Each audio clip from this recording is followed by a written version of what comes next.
Assalamualaikum warahmatullahi wabarakatuh. Halo siswa kelas 4 sekolah dasar. Bagaimanakah kabar kalian untuk minggu ini? Semoga kalian tetap sehat. Ingat, tetap jaga kesehatan. Kemudian, tetap semangat untuk belajar. Ingat, belajar itu hukumnya adalah wajib. Jika kalian meninggalkan belajar, berarti kalian berdosa. Oke, untuk minggu ini kita masih meneruskan pelajaran yang kemarin, yaitu Aku Cinta Nabi dan Rasul. Untuk kali ini bagian yang kedua, yaitu yang akan membahas tentang kisah Nabi Musa. Kalian sudah pernah mendengar kisah Nabi Musa itu bagaimana? Ya, mungkin ada yang sudah, mungkin ada yang belum. Nah, ini nanti kita akan membahas tentang kisah Nabi Musa, mulai Nabi Musa lahir sampai nanti Nabi Musa berdakwah kepada raja siapa kira-kira Nabi Musa? Betul, kepada Raja Fir'aun. Bagaimana ceritanya? Ya nanti kita akan bahas. Oke ya, kita lanjutkan. Sebelum kita membahas tentang Nabi Musa, ayo kita membaca sholawat dulu. Ya, bagaimana ini? Ini bunyinya ya seperti biasa. Ayo kita bersholawat bersama-sama. Ya Nabi salam alaika, ya Rasul salam alaika, ya Habib salam alaika, sholawatullah alaika, anta syamsun anta badrun anta nurung fauqa nuri, anta iksiru wa ghali, anta misbahus suduri. Oke, itu adalah bunyi sholawatnya. Nanti kalau masih kurang bersolawat, bisa diulangi kembali. Oke ya, bisa kita lanjutkan. Nah, materi kali ini tentang Nabi Musa, kita akan membahas yang pertama kelahiran Nabi Musa. Kemudian yang kedua tentang Nabi Musa suka menolong. Yang ketiga yaitu Nabi Musa menghadapi Raja Fir'aun. Dan yang keempat adalah pelajaran yang dapat kita ambil dari Nabi Musa. Oke ya, ada 4 sub materi yang akan kita bahas pada kali ini. Kita mulai dengan materi yang pertama atau sub materi yang pertama, yaitu tentang kelahiran Nabi Musa. Nah, Nabi Musa itu lahirnya di Mesir. Mesir itu benua Afrika. Jauh sekali dari sini ya, sangat jauh. Pada masa kekuasaan Raja Fir'aun yang keempat. Jadi Raja Mesir pada saat itu gelarnya adalah Fir'aun ya. Jadi Fir'aun itu bukan nama orang, Raja Fir'aun itu bukan nama orang, tapi gelar raja yang ada di Mesir itu. Ada Fir'aun 1, Fir'aun 2, Fir'aun 3, Fir'aun 4 dan seterusnya. Nah, Raja Fir'aun 4 ini namanya adalah Ramses Akbar yang ketiga. Ya, seperti itu. Jadi Raja Fir'aun yang terkenal itu, raja itu atau Fir'aun itu ya raja itu, ya raja yang ada di Mesir. Kemudian ayah Nabi Musa itu bernama Imron dan ibu Nabi Musa itu bernama Yukabat. Jadi ayahnya itu bernama Imron, ibunya bernama Yukabat. Nah, silsilah Nabi Musa itu adalah Nabi Musa bin Imron. Jadi Nabi Musa itu mempunyai bapak namanya Imron, Imron itu mempunyai bapak namanya Yasar.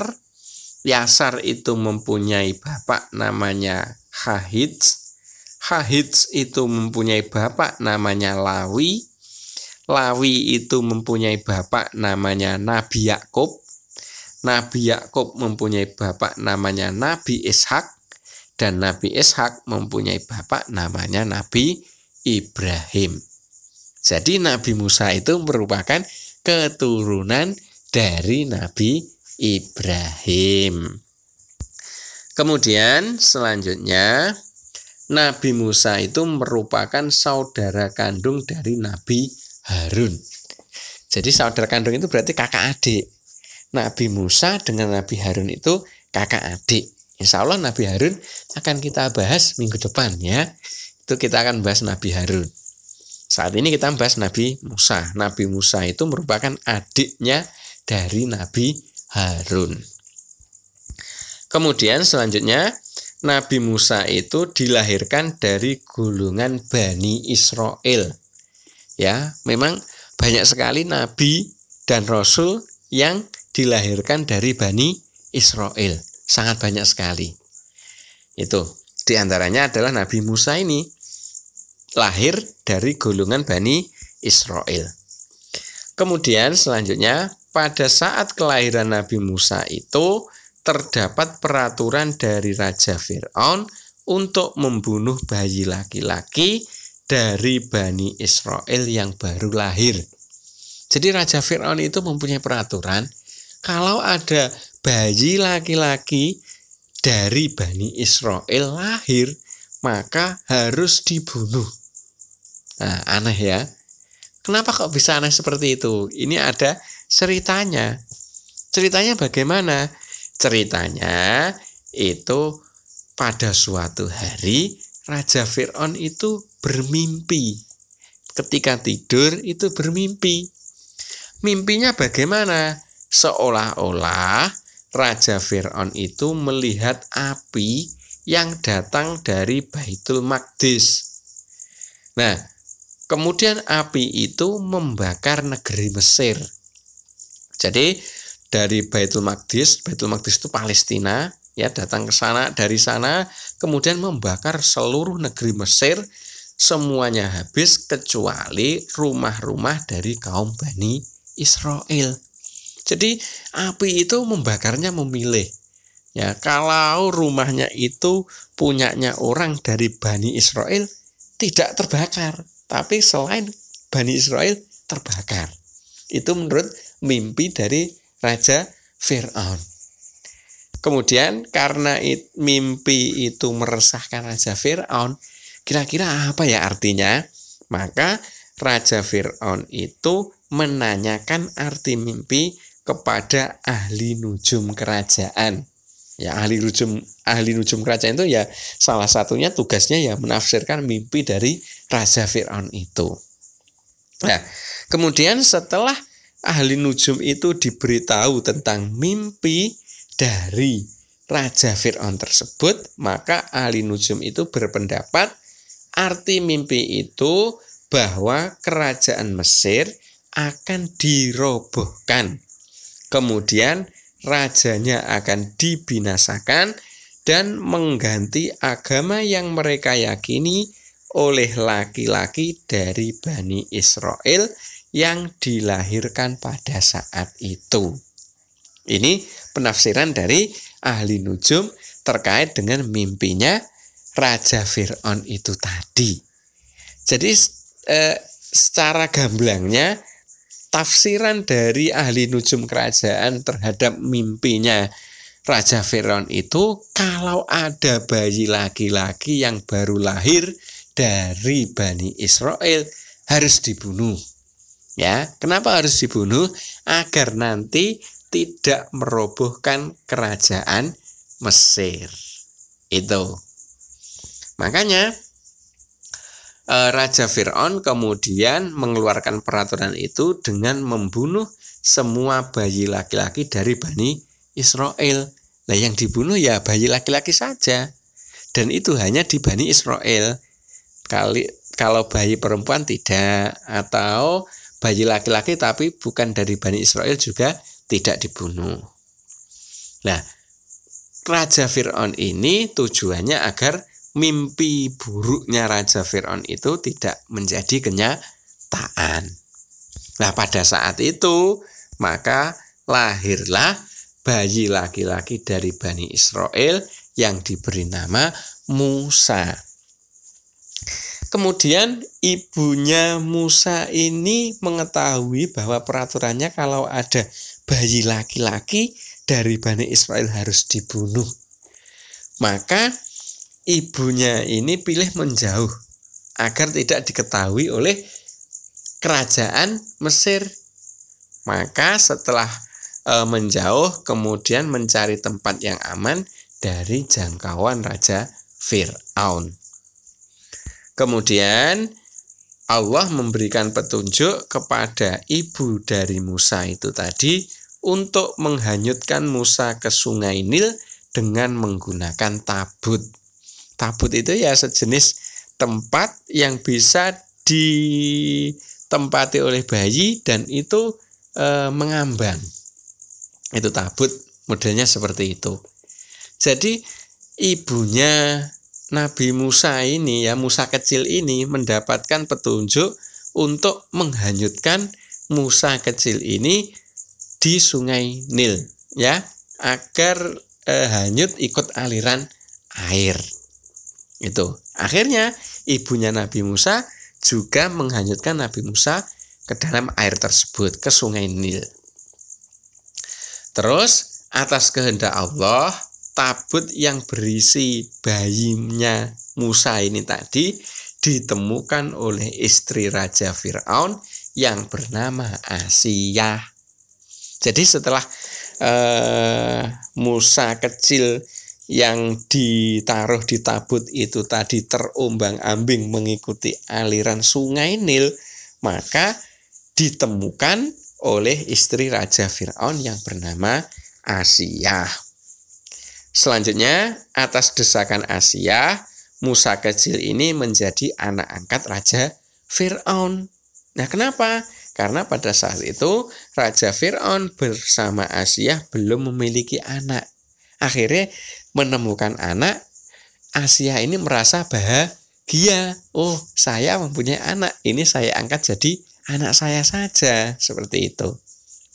Nah, karena Asiyah itu mendesak Raja Fir'aun, akhirnya Raja Fir'aun juga ikut saja. Toh itu hanya anak kecil. Itu. Kemudian sejak saat itu Musa kecil itu dibesarkan di lingkungan kerajaan Fir'aun itu tadi. Itu adalah sejarah kecilnya Nabi Musa. Kemudian setelah dewasa, Nabi Musa keluar dari lingkungan kerajaan Mesir karena diancam akan dibunuh oleh pembesar Mesir. Jadi setelah Nabi Musa itu dewasa, Nabi Musa itu diancam akan dibunuh. Akhirnya Nabi Musa keluar dari kerajaan Mesir yang dipimpin oleh Raja Fir'aun itu. Ya, keluar, kemudian berjalan terus, akhirnya sesampai di negeri Madian, ini nama sebuah daerah ya, negeri Madian, Nabi Musa itu menjumpai sekumpulan orang yang sedang memberikan minum ternaknya. Jadi banyak orang berkumpul di suatu tempat di daerah Madian itu. Nah, orang yang berkumpul itu sama memberikan minum ternaknya. Kemudian di antara kerumunan itu ada 2 orang perempuan yang menambatkan ternak mereka. Jadi ketika Nabi Musa melihat kerumunan orang itu, Nabi Musa juga melihat 2 orang perempuan yang tidak ikut memberikan minum ternaknya. Ternaknya ditambatkan, ya, ditaleni di suatu tempat, tidak ikut memberikan minum ternaknya bersama orang-orang itu tadi. Akhirnya ditanya. Nah, setelah ditanya, ternyata 2 orang perempuan itu tidak kuat jika harus berdesak-desakan dengan orang lain yang rata-rata orang lain itu laki-laki semua. Jadi tidak mempunyai kekuatan untuk berdesak-desakan. Kemudian ayahnya pun juga sudah tua. Ayahnya 2 anak perempuan ini sudah tua, juga tidak kuat berdesakan. Akhirnya daripada berdesak-desakan, menunggu yang lain itu selesai memberikan minum. Nanti kalau masih ada minumnya, ya diberikan ke ternak dari 2 orang perempuan tersebut. Nah, Nabi Musa mendengar kisah itu, akhirnya kasihan dan menolong untuk memberikan minum ternak mereka. Setelah mendengar cerita itu, Nabi Musa menolong 2 orang perempuan itu tadi. Setelah memberikan minum dari ternak 2 orang perempuan tadi, kemudian Nabi Musa dipertemukan oleh ayah dari 2 orang perempuan tadi. Ternyata ayah dari 2 orang perempuan tadi itu adalah Nabi Syuaib. Jadi 2 orang perempuan yang ditolong oleh Nabi Musa itu putrinya Nabi Syuaib. Itu. Akhirnya selanjutnya kemudian Nabi Musa itu diangkat menjadi rasul oleh Allah. Kemudian Nabi Musa diperintahkan untuk berdakwah kepada Raja Fir'aun. Jadi setelah peristiwa Nabi Musa itu bertemu dengan Nabi Syuaib, itu belum menjadi nabi ya Nabi Musa itu. Ya, kemudian setelah Nabi Musa diangkat menjadi nabi dan rasul, maka Nabi Musa harus berdakwah. Nah, dakwahnya yaitu untuk mengajak Raja Fir'aun beriman kepada Allah. Mengajak ayah angkatnya untuk beriman kepada Allah. Kemudian Nabi Musa itu mengajak Raja Fir'aun itu tadi ya untuk beriman kepada Allah. Terus bagaimana tanggapan dari Raja Fir'aun? Nah, Raja Fir'aun itu menolak ajakan dari Nabi Musa, kemudian memerintahkan tukang sihirnya untuk menyerang Nabi Musa. Jadi Raja Fir'aun tidak mau beriman kepada Allah, ditolak ya ajakan dari Nabi Musa. Malah Raja Fir'aun itu mengerahkan semua ahli sihirnya untuk menyerang Nabi Musa. Kemudian ahli sihir tersebut melemparkan tongkat-tongkatnya ke arah Nabi Musa, dan tongkat dari para tukang sihir itu berubah menjadi ular yang akan menyerang Nabi Musa.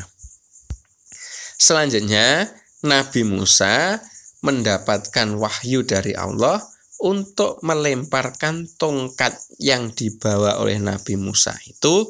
Ketika dilempar, tongkat Nabi Musa itu juga berubah menjadi ular yang besar, ya, yang sangat besar, sehingga memakan semua ular-ular dari tukang sihirnya tadi.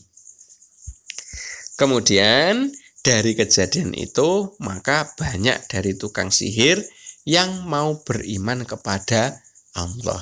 Ini loh salah satu mukjizatnya.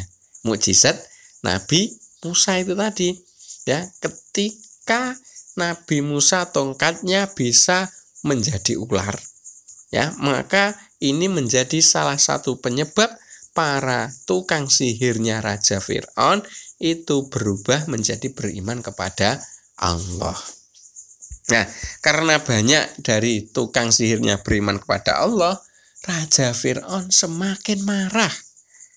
Ya, setelah semakin marah, kemudian Raja Fir'aun mengerahkan semua tentaranya untuk membunuh Nabi Musa dan pengikutnya tadi.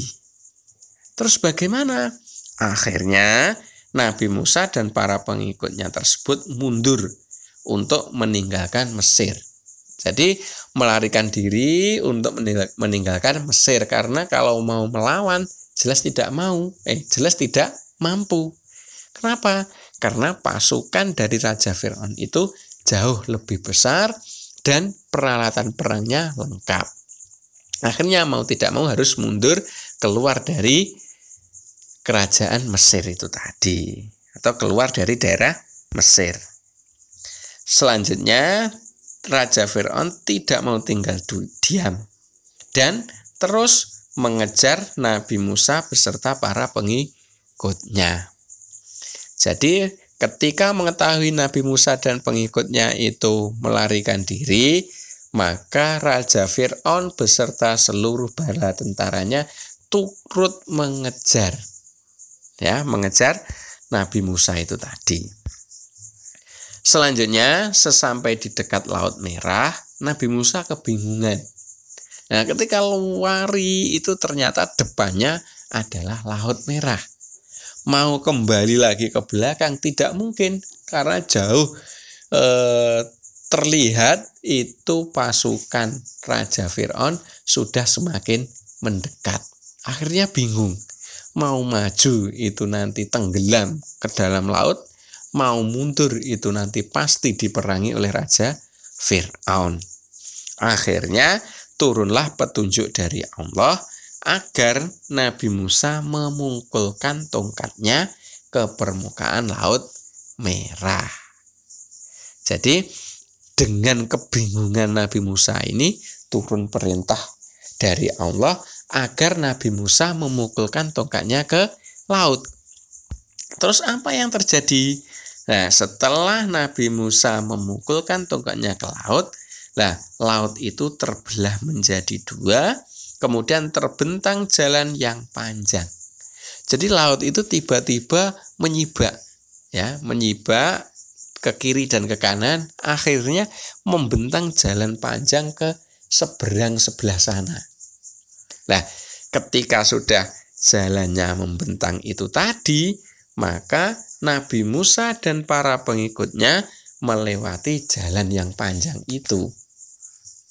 Kemudian Raja Fir'aun setelah tiba di pinggir Laut Merah itu tadi, dan kemudian ada jalan yang panjang, akhirnya Raja Fir'aun beserta pengikutnya juga ikut-ikutan lewat jalan itu tadi, terus dikejar.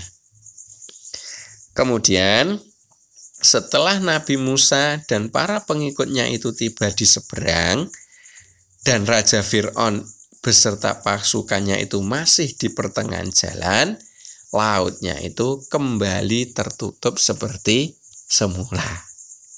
Kita sudah dapat menduga ketika airnya itu tertutup seperti semula, apa yang terjadi dengan Raja Fir'aun dan para pengikutnya? Betul, Raja Fir'aun dan para pengikutnya akhirnya tenggelam di dalam Laut Merah. Kemudian ketika tenggelam itu, Raja Fir'aun sempat akan bertaubat kepada Allah. Tetapi taubatnya itu sudah terlambat dan tidak diterima oleh Allah. Sehingga Raja Fir'aun itu mati dalam keadaan kafir.